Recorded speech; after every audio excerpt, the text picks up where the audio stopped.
महानुभाव, आज 31 जुलाई और हम सभी लोग भक्तामर स्तोत्र के 22वें नंबर के काम को पढ़ रहे हैं। पहले इसको समझ लीजिए। अगर पढ़ने से पहले आप समझ लेंगे तो आपको पढ़ने में आनंद भी आएगा और आपकी श्रद्धा आस्था भी उस काव्य के प्रति जुट जाएगी। टीवी पे एडवर्टाइजिंग आती है, प्रोडक्ट कोई नहीं देखता ना खरीदता है। एडवर्टाइजिंग देख करके उसकी भावना ऐसी बन जाती है मास्टर साहब कि तुरंत व्यक्ति घर से निकलता है और उस चीज की आवश्यकता पड़ती है तो वही लेता है जो टीवी में उसने देखा है। तो इसीलिए ये इतना महत्वपूर्ण काव्य है कि आपकी बहुत सारी ऐसी मिथ्या मान्यताएं हैं जो आपकी दूर हो जाएंगी। इसमें लिखा है भूत पिशाच बाधा निरोधक। भूत और पिशाच जो टीवियों में आप देखते हो ना, भूत काले बड़े बड़े लंबे दांत, नाखून, एकदम हड्डी पहने हुए, बाल कैसे, भूत ऐसे नहीं होते। 10 प्रकार के भयंकर होते हैं, किन्नर, गंधर्व, राक्षस, भूत, पिशाच। इस प्रकार के जो देवी देवता होते हैं ये देवता होते हैं। क्या उनका नाम है? भूत, पिशाच, किन्नर, गंधर्व, महोगर, ये नाम है उनके। वो भूत नहीं है। अपनों ने भूत का नाम क्या कर दिया? भूत यानी काले होते हैं, राक्षस यानी ऐसे होते हैं। नहीं, बहुत सुंदर। पूरे वर्ल्ड में जो मिस्टर इंडिया होगा या मिस यूनिवर्स जो होता है पूरे वर्ल्ड का विश्व सुंदर लड़का, जैसे आज के जमाने में सलमान खान, शाहरुख खान, आमिर खान, जॉन इब्राहिम, ऋतिक रोशन सुंदर दिखते हैं ना हीरो, इससे भी लाख गुना अच्छे वो देवता होते हैं। ना उनके दांत निकले होते हैं, ना कम होते हैं, ना बाल ऐसे होते हैं, नहीं, बिल्कुल बहुत सुंदर। उनकी तो दाढ़ी और मूंछ होती ही नहीं। क्या नहीं होती? हाँ, उनकी दाढ़ी मूंछ नहीं होती। अपन दाढ़ी मूंछ बना देते, कभी हथियार नहीं रखते उनके पास रिद्धि सिद्धि होती है, विक्रिया शरीर होता है। वो नहाते नहीं, धोते नहीं, गंदगी नहीं करते, अमृत का पान करते हैं, गले में सुंदर पुष्प की माला होती है। तत्वा सूक्त का जब अध्याय पढ़ोगे देवताओं का वर्णन तो उसमें सारी चीज निकल के आएगी बंटी भाई। इसीलिए हमारे यहाँ जब भी कोई वेदी बनाई जाती है इसमें इंद्र बनाया जाता है। क्या बनाया जाता है? इंद्र। कितना सुंदर बनता है, इससे लाख गुना सुंदर देवता होते हैं। इसलिए कभी भी मत सोचना कि भूत पिशाच और राक्षस से गंदे होते हैं, नहीं, बहुत सुंदर होते हैं। हम तो फिर भी डिसिप्लिन खराब कर देते हैं, लेकिन उनका डिसिप्लिन होता है, बहुत अच्छे होते हैं। हाँ, भले उनको राक्षस जाति के हैं, वो क्या जाति उनकी नाम लिखा हुआ है, बाकी वो है नहीं। ठीक है ना? तो आज जो है भूत और पिशाच 2 प्रकार के देवता होते हैं। किसी के बैर के कारण, किसी के परेशानियों के कारण ये आपको परेशान अगर कर रहे हैं तो उसको रोकने के लिए इस काव्य का उपयोग किया जाता है। थोड़ा सा आवाज बढ़ाओ। तो इसकी विधि भी है और पूरी व्यवस्था है। अगर आप इस व्यवस्था के हिसाब से करते हैं, स्वाभाविक है हम गृहस्थ में हैं तो पता चला आपके परिवार में किसी व्यक्ति को आपने ज्यादा परेशान किया। सब कुछ करो, 4 भाई थे और 3 भाई संपन्न थे, एक परेशान था पैसे रुपए से या स्वास्थ्य से, और उस पर माता पिता या परिवार ने ध्यान नहीं दे पाया। आजकल तो 1 या 2 बच्चे होते इसलिए ध्यान व्यक्ति दे देता है। पहले 4, 8, 10 होते थे, ध्यान ना दे पाया और वो डिप्रेशन का शिकार हो गया। आत्मदाह कर ली उसने। क्या कर ली? आत्मदाह कर ली, या एक्सीडेंट में मर गया, या बीमारी से मर गया, या अंत समय में बुजुर्ग माता पिता थे, आपने ध्यान नहीं दिया और मन ही मन उनने निदान मत बांध दिया कि मैं तुझे छोड़ूंगा नहीं। क्या बांध लिया? क्या बांधा पंडित जी? मैं तुम्हें छोड़ूंगा नहीं, मैं मरते मर जाऊंगा, तुझे छोड़ूंगा नहीं। इस प्रकार की भावना कई बुजुर्ग भाई परिवार बांध लेता है, बहुएं बांध लेती हैं। अब उनका आयु कर्म बन चुका है, देवगति का पहले बंध गया। अब उन्होंने भावना भाली कि मैं तुझे छोड़ूंगा नहीं, मैं तुम्हें खून पी जाऊंगा, मैं तुम्हें जान से मार दूंगा। इस टाइप की भावना आर्तरोध परिणाम व्यक्ति ने बना ली। अब वो मर गया। क्या हो गया? मर के कहां जाएगा? वो देवता बन गया। अब जब देवता बन गया तो वहां ताकतवर आ गया। इतनी ताकत होती है एक देवता में कि जम्बू द्वीप जैसे स्थान को ऐसे पकड़े और पलटा दे, इतनी बड़ी ताकतवर हो जाता है। अब जब राजू भाई वो ताकतवर बन गया तो सबसे पहले वो अवधि ज्ञान लगाता है मैं कौन था। क्या सोचते हैं वो? तुरंत अवधि ज्ञान लगाते हैं कि मैं कौन था। तुरंत पिक्चर आ जाती है उसके अवधि ज्ञान में, तुम फलाने के घर पर पैदा हुए थे और तुम्हें इन इन व्यक्तियों ने परेशान करके तुम्हें यात्रा दे देकर मारा, तुम मर गए और डिप्रेशन में गए, तुम्हें पानी नहीं दिया, तुम्हें खाने, जब वो दिमाग में अच्छा उस समय मैं 80 साल का था, बुजुर्ग था, चल नहीं पाता था, उठ नहीं पाता था, मैं ताकतवर नहीं था, आज मैं बताता हूँ। चलो बेटा अब चलो। वो सीधे आएंगे कहाँ? मध्य लोक में। बेहतर है, बेहतर आ सकते हैं, आएंगे, तुमको देखेंगे तुम गाड़ी चला रहे हो तो तुम्हारी गाड़ी में ऐसा हवा कर देंगे, गाड़ी एक्सीडेंट हो जाए तो टूट फूट गए, फिर खड़े होकर लेंगे। अभी भी उनकी तृप्ति नहीं हुई, बहुत प्रसन्न किया था। हाँ, कल के दिन तुम गैस में कुछ सामान बना रहे हो तो आग लगा देंगे। ताकतवर है वो, कुछ भी कर सकते हैं, अदृश्य है, ताकत है, बस आग लगा दे तुम भागो, मजा नहीं। बहुत मजा आया, बहुत बढ़िया। तुम पता चला इंटरव्यू के लिए गए तो वहां पर तुम्हारी गाड़ी पंचर कर देंगे, गाड़ी गिरवा देंगे, कहीं चोट लग जाएगी, नाली पे गिर गए, अब तुम नहाने जाओ, जब तक इंटरव्यू हुआ नौकरी चलेगी। पढ़ने बैठे तुम्हें नींद ले आएंगे, पढ़ते पढ़ते नींद आने लग जाएगी, कभी लड़वा देंगे, झगड़वा देंगे, कुछ भी कर सकते हो, ताकतवर है। इसलिए कहा गया मरते वक्त व्यक्ति के परिणाम खराब होने मत देना। क्या कहा? परिणाम खराब हो गए।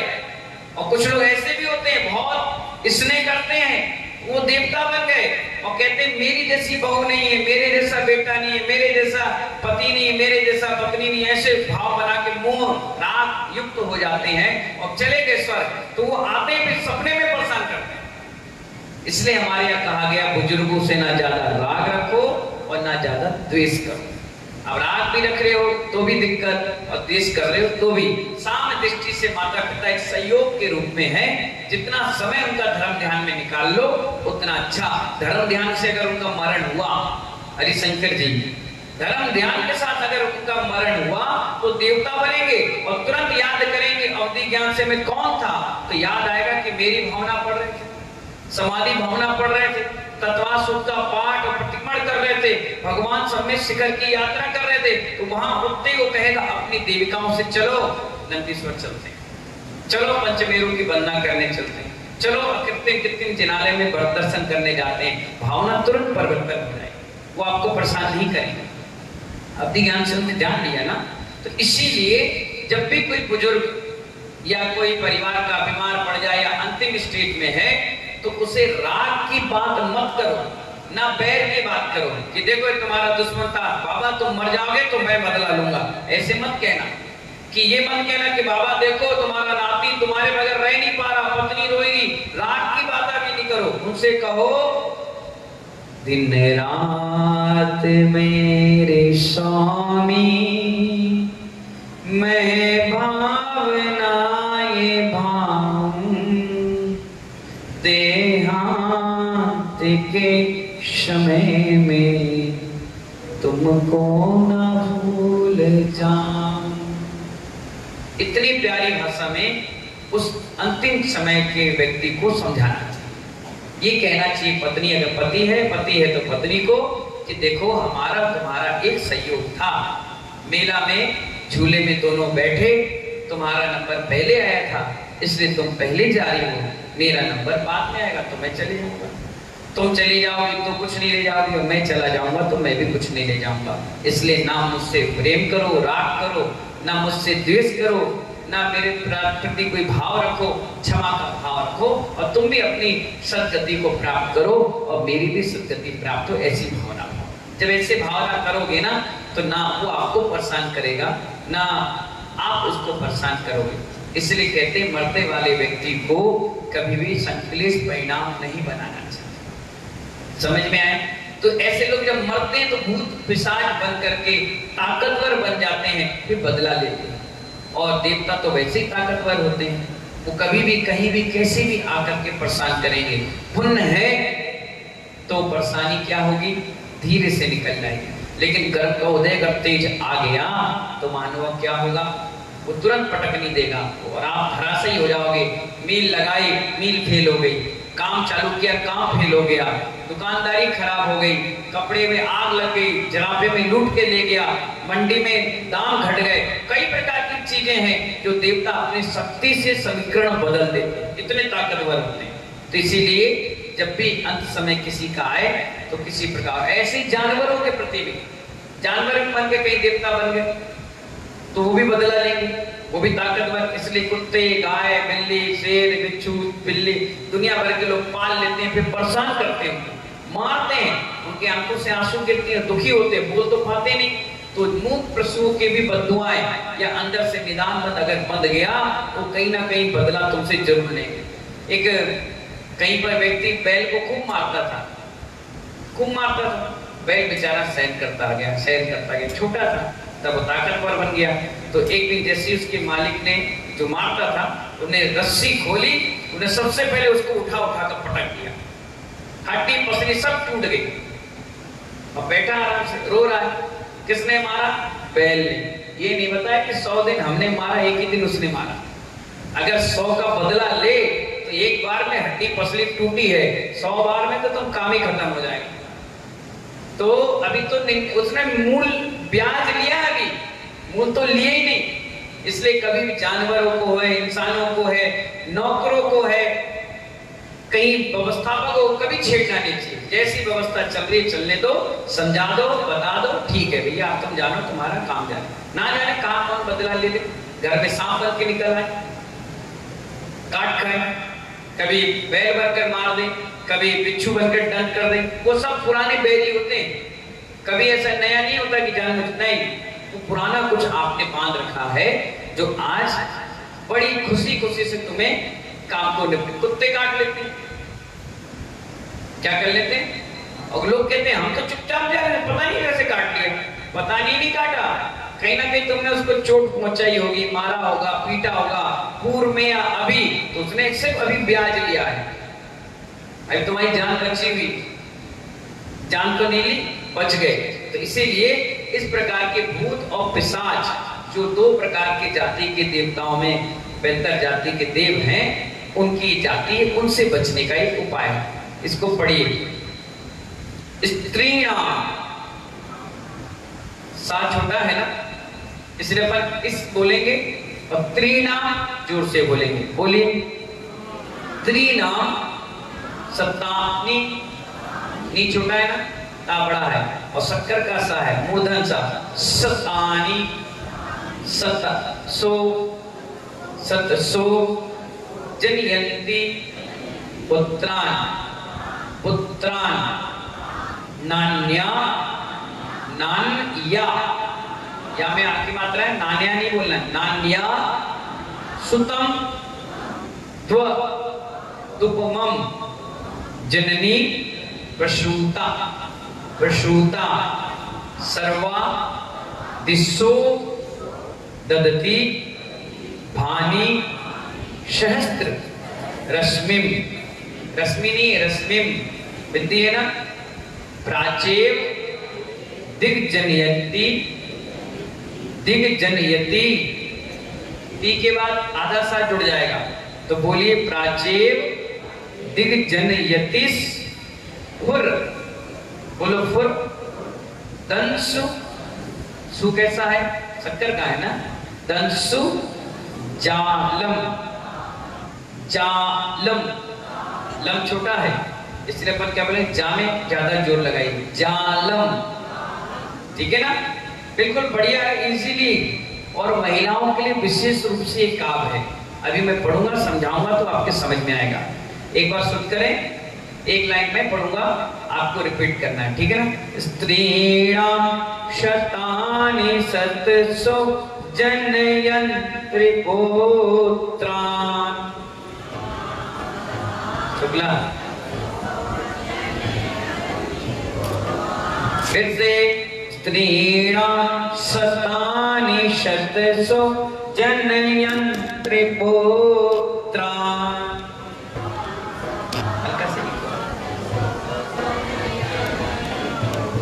दूसरी लाइन, नान्या सुतम द्वत्पमं जननी प्रसूता।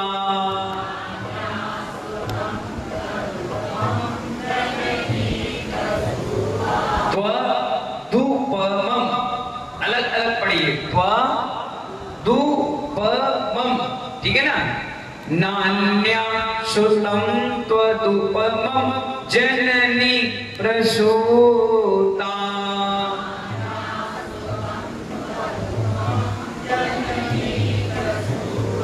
सर्वा दिशो ददति भानि सहस्त्र रश्मिम्।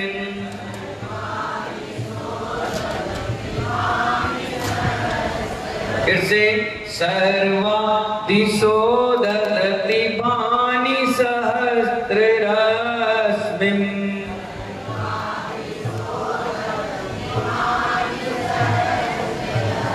चौथी लाइन, प्राचीव दिग्जनयति स्फुरतन सुजालम्।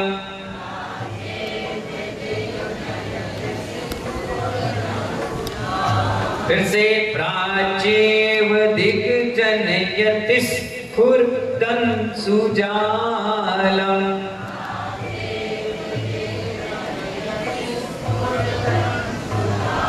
बहुत बढ़िया। एक लाइन में शुरुआत करूंगा, फिर आपको पढ़ना है। स्त्रीणाम, जोर से,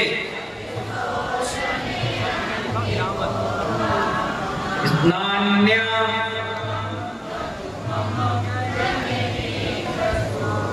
सर्वा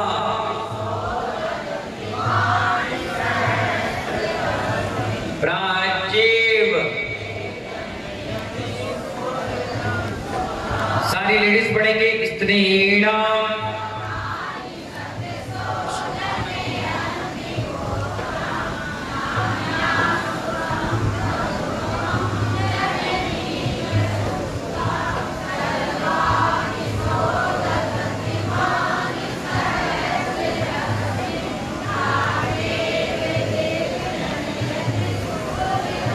सभी जेंट्स, स्त्रीणाम, जोर से, नान्या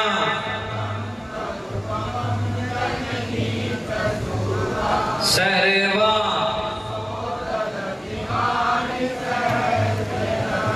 प्राचीव। सभी एक साथ, नान, स्त्रीणाम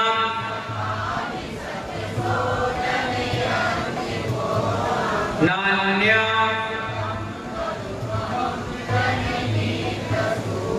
सर्वा प्राचीव। बहुत बढ़िया, जोरदार ताली बजा लीजिए। हाँ, अब देखिए इसका भावार्थ समझिए। पढ़ने में कोई दिक्कत परेशानी तो नहीं है, सबको पढ़ लेंगे। अभी हम खड़े करेंगे सबको, ध्यान रखना। चलिए, आचार्य मानतुक स्वामी जी महाराज भगवान आदिनाथ की स्तुति करते हुए कह रहे हैं, हे प्रभु, क्या कह रहे हैं? हे प्रभु, सूर्य को केवल पूर्व दिशा ही प्रकट कर पाती है। सूर्य कहां से निकलता है? पूर्व से नहीं, उत्तर और पूरब के कोने से, ईशान दिशा से। किस दिशा से निकलता है? अब आपके मन में प्रश्न आएगा, हमने तो पूरब ही सुना है। आपने सुबह 7 बजे जब उठते हो तो 6 बजे, 6:30 बजे, 6:15 बजे जब सूर्य निकलता है, बिल्कुल कोने से दिखता है, वो कोना ईशान कोण होता है। आप मैप में निकाल कर देखना, वो ईशान दिखा रहा है, ईशान कोण। वहां से धीरे धीरे धीरे ऐसे ऐसे बढ़ता है तो ऊपर की ओर दिखता है अपन को, तो क्या होता है? वो पूरब दिशा पे आता है, ठीक है ना। तो ईशान कोण से निकलता है और नैऋत्य के आसपास जाकर के समाप्त हो जाता है, दिखना बंद हो जाता है। ना सूरज उगता है और ना सूरज डूबता है। क्या कहा मैंने? ना सूरज उगता है और ना सूरज डूबता है। कई बार लंबी सड़क आप देखोगे तो पेड़ ऐसा लगेगा सड़क पर कि डूब रहा है नीचे, और जब पास आते हो तो धीरे धीरे ऊपर दिखने लगता है। सूरज न कभी डूबा है न कभी डूबता है। मिथ्या मानता अपने अंदर से हटा देना। ना पृथ्वी कभी घूमती है न घूमी है। जम्बूद्वीप पूरा अढ़ाई दीप ऐसे ही है, थाली के आकार की तरह। और सूर्य चंद्रमा चक्कर लगाते हैं। सूर्य चंद्रमा क्या करते हैं? चक्कर लगाते हैं। चंद्रमा, सूर्य, ग्रह, नक्षत्र, तारे, किरण जो भी हैं वो एक दूसरे के आगे पीछे घूमते हैं, सबकी गलियां हैं।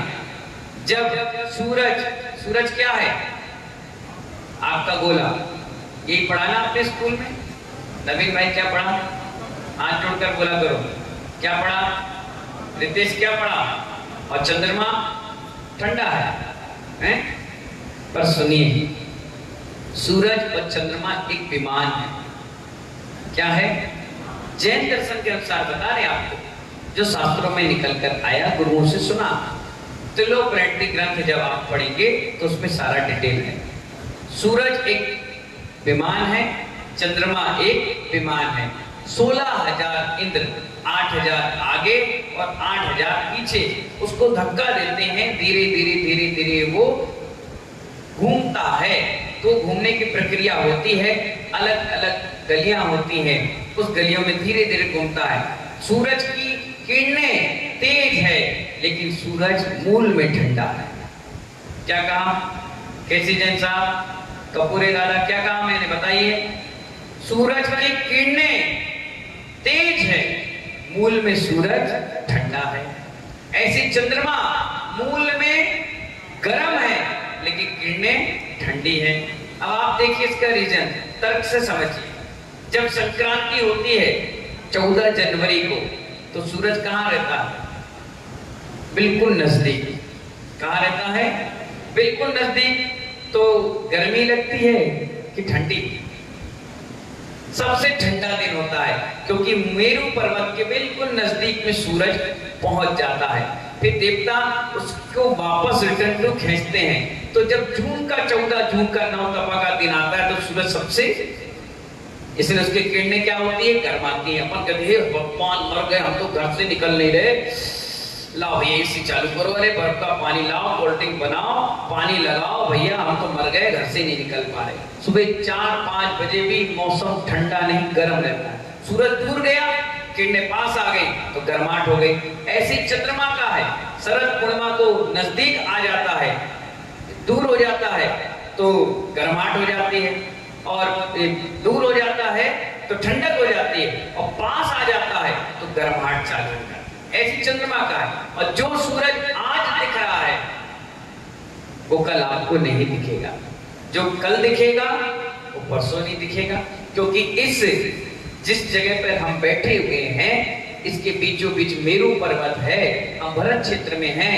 भरत और ऐरावत 2 क्षेत्र हैं। एक ऐरावत क्षेत्र में सूर्य है और एक भरत क्षेत्र में है। ऐसी डंडी है बीच में मेरू पर्वत की, एक सूर्य यहाँ है, एक सूर्य यहाँ, एक चंद्रमा यहाँ, एक चंद्रमा यहाँ। जब ये चंद्रमा यहाँ आता है, ये सूर्य यहाँ चला जाता है, यहाँ का चंद्रमा यहाँ आता है, यहाँ का सूरज यहाँ आ जाता है। तो जहाँ वो बलद डल जाते हैं वहाँ दिन हो जाता है, जहाँ चंद्रमा आ जाता है वहाँ रात हो जाती है। दूसरा चंद्रमा जैसे ही आता है तो यहाँ पर दिन रात हो जाती है, वहाँ दिन हो जाता है। इस प्रकार 2 चंद्रमा और 2 सूर्य हमारे इस जम्बूद्वीप में, ये भरत और ऐरावत क्षेत्र के टाई द्वीप में है। इसके बाहर डबल हो जाएंगे, 4 सूरज 4 चंद्रमा। फिर और आगे जाओगे तो 8 सूरज 8 चंद्रमा।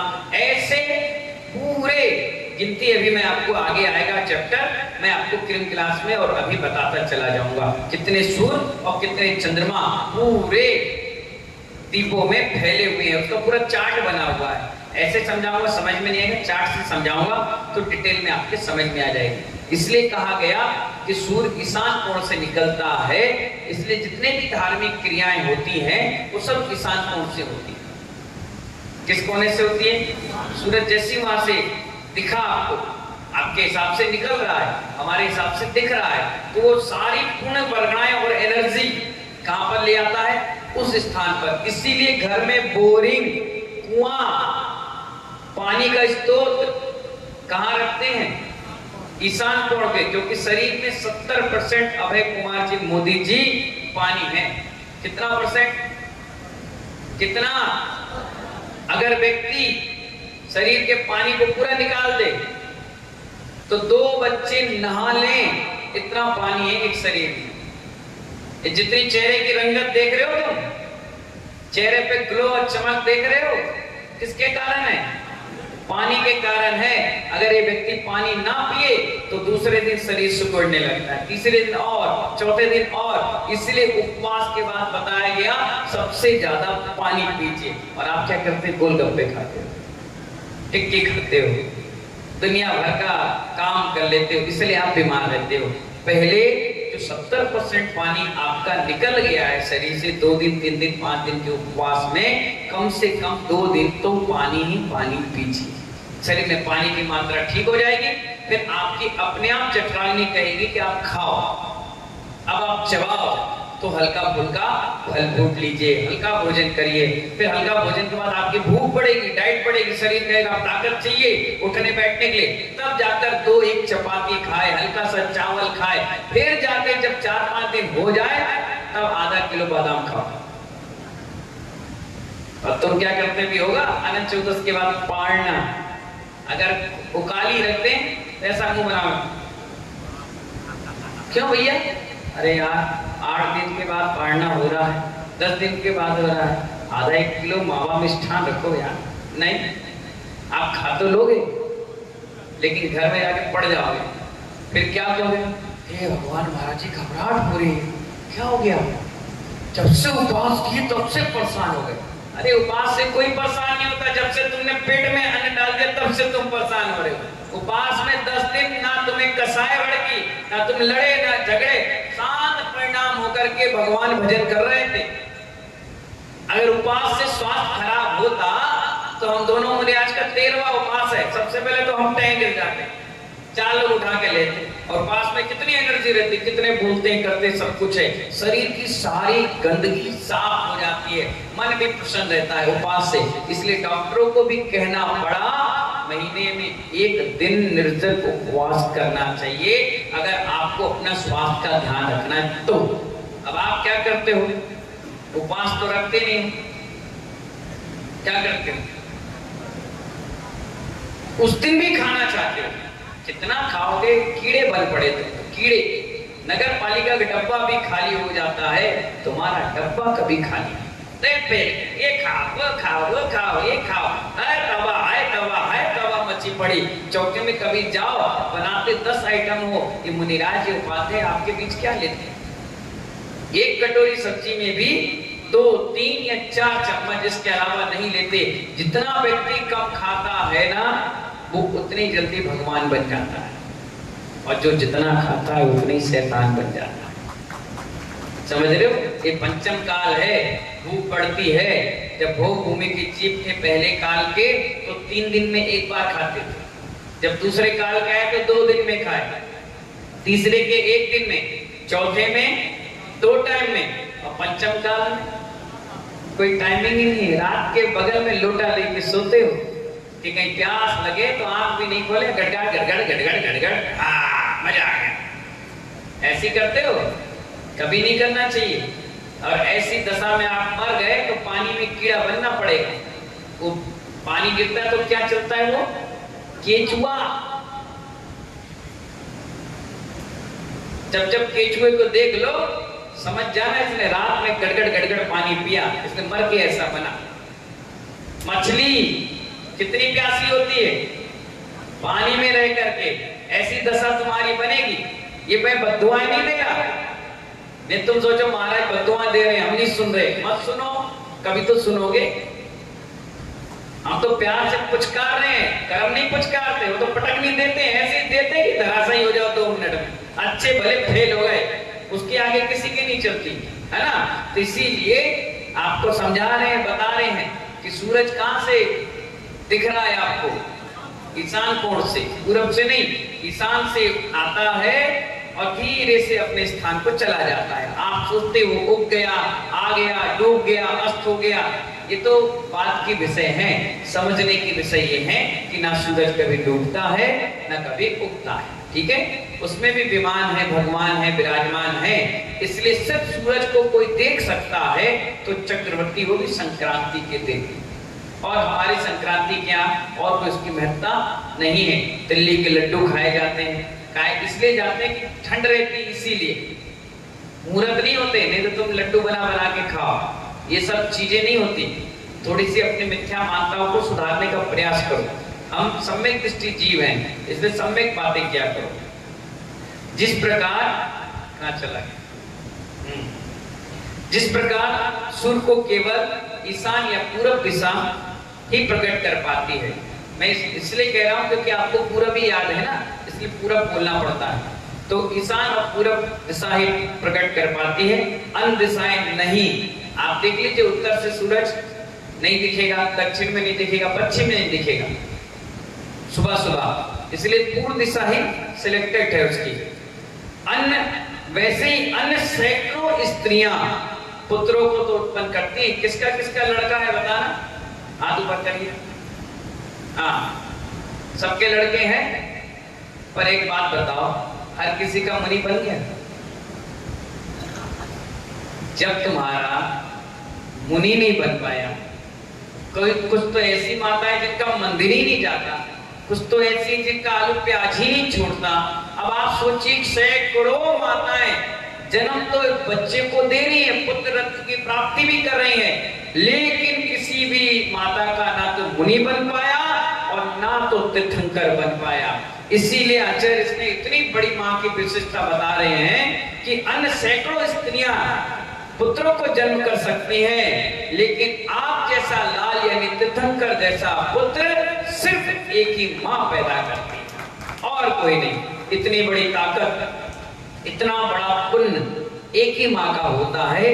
बामा देवी, शिवा देवी, तिसला मां, जिन्होंने हेरा देवी, जिन्होंने तीर्थंकरों को जन्म दिया। और तीर्थंकर की जो मां होती है वो इकलौते बच्चे को जन्म देती है। बस इसके बाद आजीवन ब्रह्मचर्य लेकर के क्या करती हैं, वो संन्यास की धारा पर चली जाती हैं और अपने साथ अपने बेटे के साथ साथ अपना भी मोक्ष मार्ग प्रशस्त करती हैं। आप लोग 2, 3, 5, 8 पता नहीं कितने बच्चों को जन्म देती हैं, लेकिन एक बच्चे को भी ढंग से श्रावक नहीं बना पाती। गर्भ से संस्कार देना चाहिए अच्छे। लोग कहते हैं महाराज हम इतना पढ़ते हैं, इतना बताते हैं, सब करते हैं। एक ऊपरी पट्टी है, मन से किया करो काम, जिससे जो आप कर रहे हो ना, हकीकत बता रहा हूं मैं, हकीकत बिल्कुल स्पष्ट कह रहा हूं। कभी बंद करना कमरे और अकेले बैठकर अपनी परिचर्या को एक बार आंखों पे उतारना और अपने आप से पूछना, अपने अंदर आत्मा से पूछना, जो काम मैं कर रही हूं या कर रहा हूं वो 100% है कि नहीं। मालूम है, बच्चे एग्जाम देकर आते हैं, सतीश जी सुनाई दे रहा है, बच्चे एग्जाम लेकर के आते हैं, 2 महीने रिजल्ट का इंतजार नहीं करना चाहिए। क्या समझ में आया छोटे लाल बारोले, क्या समझ में आया? बच्चे एग्जाम लेकर के आते हैं, उनका चेहरा बता देगा ये बच्चा पास होगा या फेल, क्योंकि उसे मालूम है कि मैंने कितने नंबर का क्वेश्चन का आंसर देकर आया हूं। कई ऐसे बच्चे हैं जो 99.9 लाते हैं, वो सर से बैठ जाते हैं, कह रहे पेपर खोलो, लोग कहते हैं भैया 99% 9 आ गया, बोले नहीं मैंने 100% किया है। उसकी ऊर्जा, उसका आत्मविश्वास बताता है कि मैंने जो काम किया वो 100%। और इसी प्रकार आप हैं, पूजा करने के बाद आपके अंदर 50% भी श्रद्धा नहीं रहती, जो आप ये कह पाए कि नहीं जो मैंने पूजा की वो 100% सत्य है, क्योंकि आपके अंदर कहीं ना कहीं माया, चारी, छल कपट छुपा हुआ। आप पूजा में नहीं छोड़ते, आप अभिषेक में नहीं छोड़ते, आप शांति धारा में नहीं छोड़ते, अरे फटी सी धोती पहनने में नहीं छोड़ते कि वो ना पहन जाए। कहां से तुम्हारा धर्म टिकेगा, टपक जाता है। इसलिए आपका चढ़ाया हुआ चावल भी महानुभाव कांटे का काम करता है और हमारी भावपूर्ण भक्ति निर्माण का कारण है। फर्क इतना ही है। निस्वार्थ भक्ति करो, निस्वार्थ भक्ति करो, करनी नहीं चाहते आप, कहीं ना कहीं आपके पूर्व नियोजित कर्म आपको रोकते हैं कि नहीं आप जैसे छल कपटी वाले व्यक्ति इस मोक्ष में जाएंगे तो वहां भी छल कपट करेंगे। इसलिए कभी कभी बैठना और बैठकर सोचना कि हम कैसे बनिया है। हम जबकि 10 और 20% प्योर धर्म करते हैं, उस प्योर धर्म के कारण आज हमारे जैन समाज में कोई भिखारी नहीं, सिर्फ 10% 15% के जो प्योर धर्म करते हैं। अगर इसको 50 कर लें तो तुम्हारे जैसा कोई राजा नहीं, और 100% कर दो तो तुम्हारे जैसा महाराजा नहीं।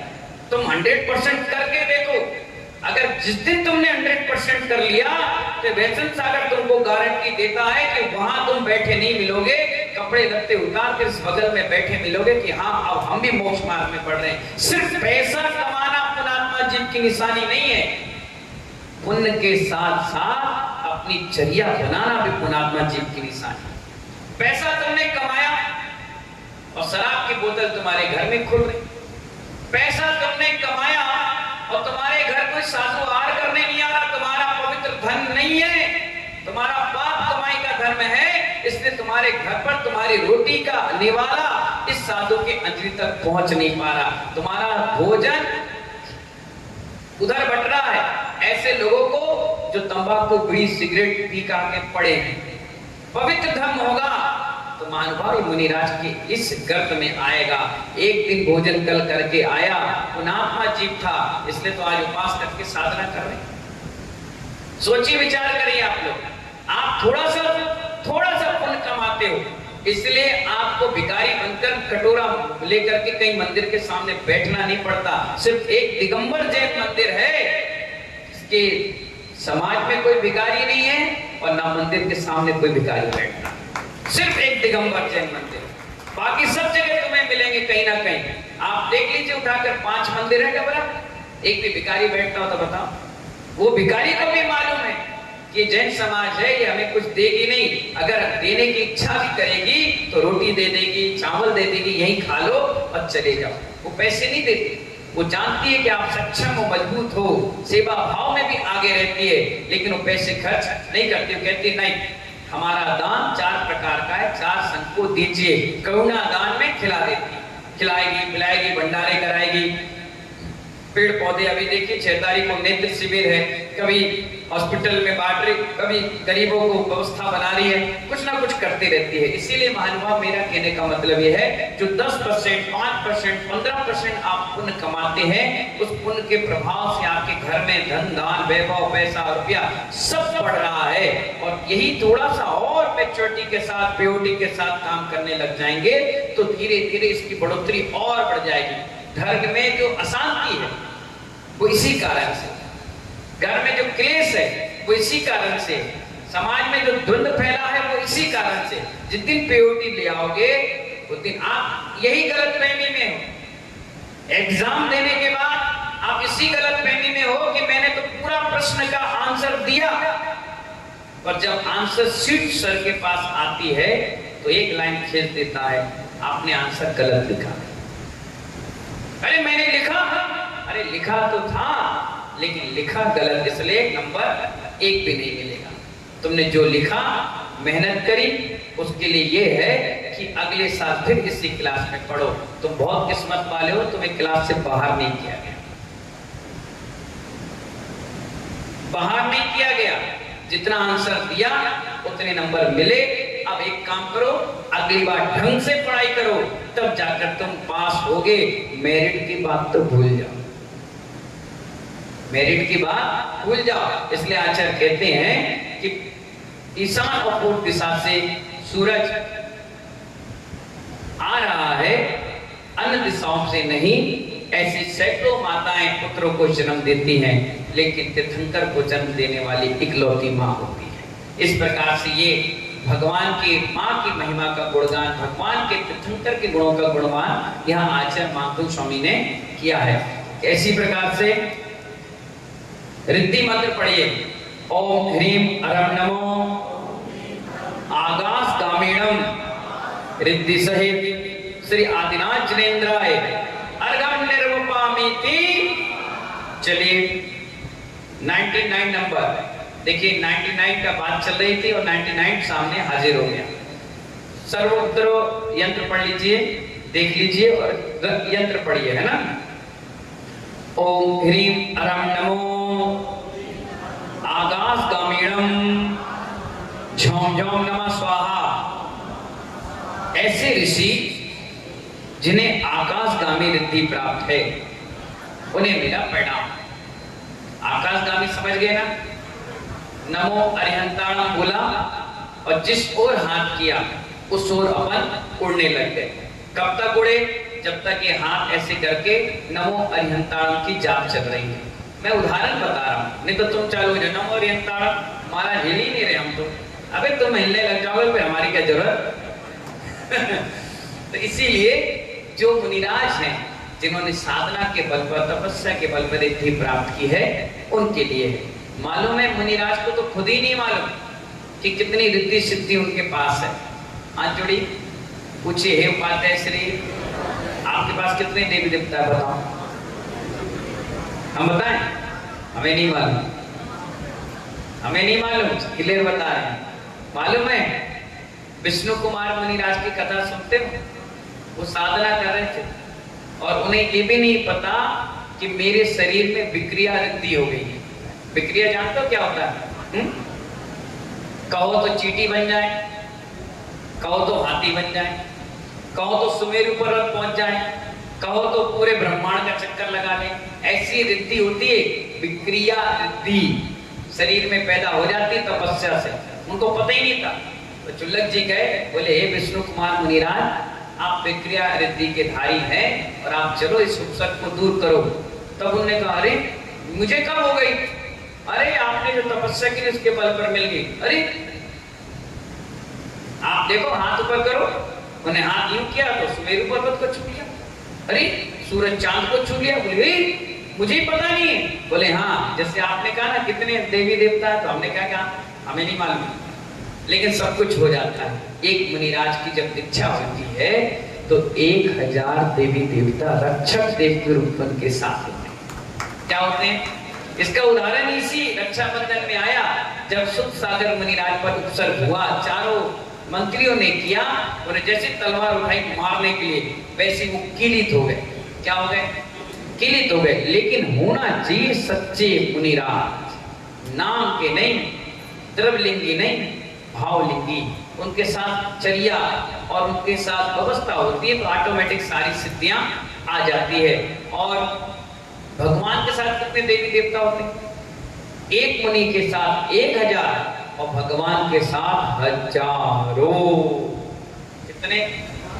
एक दिन मैं बताऊंगा जन कल्याण में कितने कितने कितने कैसे कैसे देवी देवता होते हैं। आप खुद आंखें फटी फटी रह जाएगी, इतना बड़ा जन कल्याण होता है। हम तो 2-4 बैंड में थक जाते हैं, नहीं बहुत जानदार होता है। तो इसको पढ़िए, सिद्धि मंत्र पढ़िए। ओम नमो श्री वीरेहि जम्बे जम्बे मोहे मोहे स्तंभे स्तंभे अवधारणम कुरु कुरु नमः स्वाहा। ठीक है, इसकी विधि समझिए। पवित्र होकर शुद्ध वस्त्र धारण कर यंत्र स्थापित कर उसकी पूजा करें। मंगल कलश रखें। अभी तक कलश की बात नहीं थी, लेकिन इसमें कलश रखना पड़ेगा। दीपक जलावे। पश्चात पूर्वाभिमुख बैठकर प्रतिदिन 108 बार 22 बार का वृद्धि मंत्र स्मरण करना चाहिए। गुण क्या है सुनिए।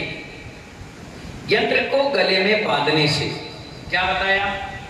कई लोग ताबीज पहनते हैं ना गले में, हाँ, इसी भूत पिशाच के डर के कारण यंत्र को गले में बांधने से, तथा हल्दी की गांठ को, हल्दी की गांठ आती है ना, उसको 21 बार रिद्धि मंत्र द्वारा मंत्र कर, मंत्र हो गया उसको पढ़ लिया, और चबाने से, क्या करने से? डाकनी शाकनी भूत पिशाच चुड़ैल आदि की बाधाएं दूर हो जाती है। अगर किसी को कोई परेशान कर रहा है, ऊपरी बाधा है, वो क्या करता है मालूम है? आपके मन पर अटैक करता है। किस पर? इसीलिए कभी कोई महिला को कोई भूत परेशान करे, और सबसे ज्यादा महिलाओं को करता है। किसको? जेंट्स को क्यों नहीं बताओ? पूछो। हाँ, तुम्हारी बात है। हाँ बताओ भाई। हे उपाध्याय श्री, हाँ, महिलाओं को ज्यादा परेशान क्यों करती हैं? मैं बताऊं, सबसे ज्यादा डरपोक तुम होती। एक काकरोच आया तो उनके भागी करके भागी, चिपकली आ गई। अरे चिपकली बेचारी तुमसे डर रही, तुम मुझसे डर रही, क्या करना? आगे तो आगे, चली गई तो चली गई, क्या करना उसके लिए? ना वो तुम्हें कुछ बिगाड़ रही, ना कुछ बेचारी देखने सुनने आई, चली जाएगी। आप देखिए इतनी सारी महिलाएं हैं, इनसे कहा जाए तुम अकेले आ जाओ 10 बजे रात के लिए, हिलेंगी नहीं। नहीं हम नहीं जा रहे, जबकि समूह में है, इतनी सारी है, लेकिन एक भी बोर्ड मजबूत नहीं है। एक आध कोई बोले चल आज तुम्हें पड़ी, हम नहीं जाएंगे। अगर रास्ता सही नहीं है, मोहल्ला सही नहीं, इतना डर। और इन्हीं के बीच में एक छोटा सा लड़का ये आ जाए, चलो चलो ये तो है, चलो तुम चलो आगे आगे, ये पीछे पीछे। एक लड़के से इतनी बड़ी हिम्मत है, और लड़के इतने सारे बैठे रात के 10, साढ़े 10, 11 बजे तक वहां सेवा करते हैं। अकेले आते, अकेले चले जाते हैं, पैसा रुपया लेकर आ जाते, चले जाते हैं। महिलाओं से कहो तो ऐसे चिपका के अरे अरे एक कान में पहन लेती है, नाक में 10 बार दिन में छू लेती है कि नहीं, है कि नहीं, है कि नहीं। और आदमी पहना आधा 1 किलो घूम रहा है, उसके अंदर सम्यक दृष्टि जीव कभी महिला नहीं बनता ना, सम्यक दृष्टि अपने आप में मजबूत होता है। इसलिए मैंने कहा डरपोक होती है तो देवता जो आते हैं ना बहुत चंचल स्वभाव के होते हैं, वो सबसे पहले महिलाओं पे अटैक करते हैं। सबसे ज्यादा लिपस्टिक लगाएंगी, इत्र लगाएंगी, सुगंधता लगाएंगी, बाल खुले कर करके घूमती हैं, इसलिए सबसे ज्यादा वही माइंड पे अटैक कर देती हैं। इसलिए जब भी किसी को देवता पकड़ ले, अपने घर में भी मैं नहीं हूं, आप नहीं हो, पंडित जी नहीं, कोई नहीं हो, तो सबसे पहले उसके बाल खोल देना और सिर दीवार पे लगा देना, तुरंत भाग जाएगा। दीवार पे अटैक करते हैं। इसलिए आप देखना कोई भी देवी देवता होते हैं, बाल खुला करके सिर पटकते हैं, सिर पटकते हैं, सिर पटके और सीधे भागते हैं। चोट पहुंची और भाग जाते हैं, ज्यादा चोट झेल नहीं पाते, तुरंत भाग जाते हैं। इसलिए महिलाओं पर अटैक को ज्यादा करते हैं। महिला देखना कहीं भूत प्रेत कोई भगा रहा हो तो सबसे ज्यादा पहले घूमते रहेंगे, एक पटके तो सही भाग जाएंगे। एक बार, एक ही बार में। इसलिए बाल खुले मत घुमा करो, बांध के रहा करो। बंधन में कभी देवता नहीं आते, खुले में तुरंत चिपट जाते हैं। इसलिए सूने मकान में, सूखे पेड़ पर, जहां धूरा गंदगी पड़ी हो, सुनसान, जब लू चलती है बिल्कुल लपट, उस समय देवी देवता बहुत घूमते हैं। नदी पर, मरघटा पर, कुएं पर, जो पुराने कुएं हैं, पुरानी बिल्डिंग पड़ी है, तो अपने पास सबसे बड़ा मंत्र है निश्चय निश्चय निश्चय, और चले जाओ, फिर कुछ नहीं होगा। इसलिए सब चीजों से बचना चाहिए। भूत पिशाच ये होते हैं, देवी देवता होते हैं, बैर वश परेशान करते हैं, मन चंचल होता है तो मजा आता है। जैसे बंदर को मजा आता है किसी सामान खींच लो, परेशान करो, तो ऐसे इनका मन चंचल होता है, खूब परेशान करते हैं। और हम हैरान परेशान होते हैं तो और भावी हो जाते हैं। इसलिए मजबूती से भगवान के दर्शन पूजन पाठ करो, कंधों तक लगाओ, कभी कोई तुम्हें तो परेशान नहीं करेगा। और ये यंत्र की विधि सब कुछ है, तो इस प्रकार से भी लोग ठीक कर लेते हैं। इस प्रकार से अपना 22वें नंबर का 22वें नंबर का आज समापन हो गया, और कल अपन पढ़ेंगे 23वें नंबर का। ठीक है ना? जब तक के लिए जय बोले महावीर भगवान की।